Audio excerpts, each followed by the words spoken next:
mas o erro com a bola é sempre um erro que o adversário vai te surpreender, vai te punir pela surpresa. E tudo isso era muito previsível, né? E justamente por ser muito previsível, e até pela escolha que o Flamengo fez, de ao invés de partir para aquela solução que é a costumeira, que é a mais simples, de você recuar todo mundo, guardar a sua própria área e jogar por uma ou duas bolas nos contra-ataques, que é, né, estatisticamente foi a maneira como nesse século os brasileiros conseguiram ganhar da elite da Europa. O Flamengo fez uma outra escolha. O Flamengo fez uma escolha de encarar, de tentar ter a bola, de tentar atacar. Para essa escolha, a margem de erro é ínfima. É ínfima. Por quê? Eu sempre lembro de uma entrevista que eu fiz com o Abel Braga. Outro dia lembraram dessa entrevista aqui no chat, lá nas Laranjeiras, quando o Fluminense foi campeão brasileiro, em 2012. E ele falou para mim uma coisa que era um retrato do futebol brasileiro daquela época, e até o Jorge Jesus. Ele falou: o problema é quando você tem a bola. Por quê? Quando você tem a bola, você tem mais chance de errar. Né? Quando você não tem a bola, você tem a chance de errar também, coletivamente, individualmente, numa marcação e tal. Mas o erro com a bola é sempre um erro que o adversário vai te surpreender, vai te punir pela surpresa. Né? Você tá esperando com a bola que você vai atacar. E aí você perde a bola, o adversário te surpreende, te pune. Né? Então o Flamengo tinha uma margem de erro muito pequena, né, para jogar, porque o Flamengo queria ter a bola, né?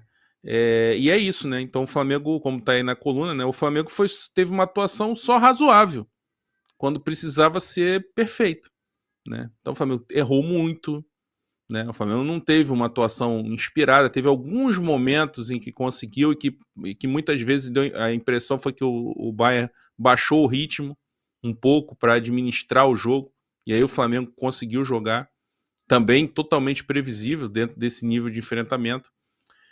E o Flamengo não errou demais, né? E eu acho que tem algumas coisas que a gente precisa refletir e discutir aqui, né?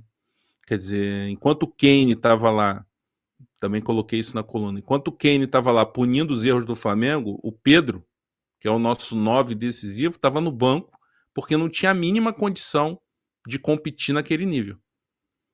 E o camisa 10, o outro jogador talentoso e decisivo nesse time do Flamengo, que é o Arrascaeta, em muitos momentos no jogo parecia uma criança jogando no meio dos adultos. Isso aí o Flamengo tem que pensar sobre isso. E analisar, porque isso também fez muita diferença. Né? Quem teve que fazer a diferença lá no jogo com o Chelsea foi o Bruno Henrique. Já veterano, cheio de problema e tal, que teve um lampejo naquele jogo.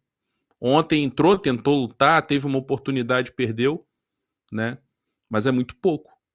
Né? É muito pouco para tamanho investimento. Então o Flamengo vai ter que repensar isso. Então foi isso, né? O meu resumo do jogo é: o Flamengo tinha uma margem mínima de erro e passou muito longe disso. Errou demais para um jogo desse enfrentamento. E o que o Bayern fez era o esperado. Um jogo eliminatório, ele tá lá, ele não mandou o Sub-17 para o Mundial, ele mandou o seu time, seu elenco principal. Jogo eliminatório, jogou mais sério, não acredito nem que jogou, assim, discordo um pouquinho do Mauro, não acho que jogou nível Champions League, não.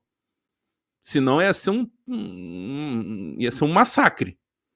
Não jogou. Estão em fim de temporada, em intertemporada e tal, jogaram mais sério, competindo, querendo se classificar sim. Mas não jogou na intensidade que até porque não precisou. Com 8 minutos o jogo estava 2-0. Em cima de erros do Flamengo. Um gol contra e uma bola perdida que eles aproveitaram.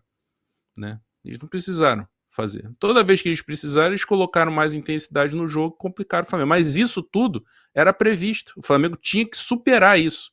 Por isso que precisava de uma partida perfeita. Não fez, foi punido e está fora.